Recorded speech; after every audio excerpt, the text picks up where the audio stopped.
For 4 years, a single assumption has governed the conflict: that Russia's vast population and resources meant time was their greatest ally. Yet years into the invasion, the Kremlin controls only about 1/5 of Ukraine. And rather than exhausting its forces, Kyiv is expanding the theater of operations. In the summer of 2024, Ukrainian brigades pushed across the border into the Kursk region.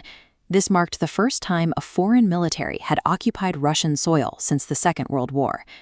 Beyond the border regions, long-range strikes are now hitting targets as far away as the frozen expanse of Siberia. These strikes demonstrate that the Russian heartland is vulnerable. Conflict is reaching Russian cities and energy hubs, proving that geographic distance is no longer an effective shield. For years, Western allies have managed their support through an escalation ladder. They take small, cautious steps, providing a specific weapon, gauging Moscow's reaction, and waiting before moving higher. The Ukrainian military takes the opposite approach, the saturation doctrine. Instead of climbing a ladder, they are flooding the field. The objective is to create so many simultaneous crises that the Russian command structure cannot process them all, overloading their ability to respond. You cannot beat a larger army by standing still on a traditional front line. To survive, you have to bypass the trenches and apply relentless pressure to the entire state apparatus. That pressure begins in Crimea. Since 2014, Vladimir Putin has treated the peninsula as the crown jewel of his administration, a multi-billion-dollar gateway designed to project power across the Black Sea.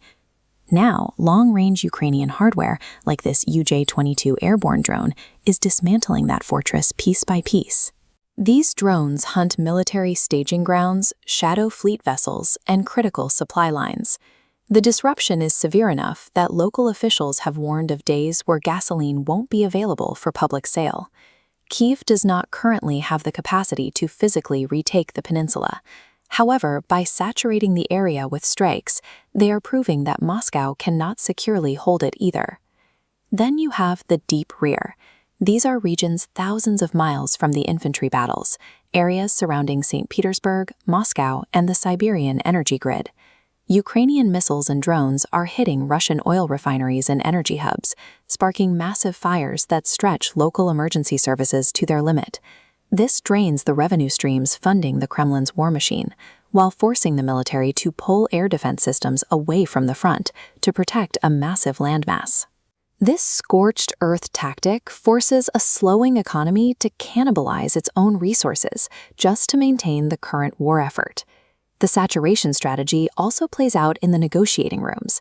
At the recent NATO summit in Ankara, President Zelensky secured a commanding diplomatic posture. He even navigated warmer relations with Donald Trump, securing support to expand Patriot missile interceptors, a step toward fixing Ukraine's air defense gaps. Meanwhile, Hungary's Viktor Orbán, long a roadblock to Kyiv's ambitions, was recently defeated at the polls, smoothing the path for Ukraine's integration into the European Union. When diplomatic wins are stacked on top of physical strikes, they create a suffocating effect. The walls are closing in on the Kremlin from multiple directions at once.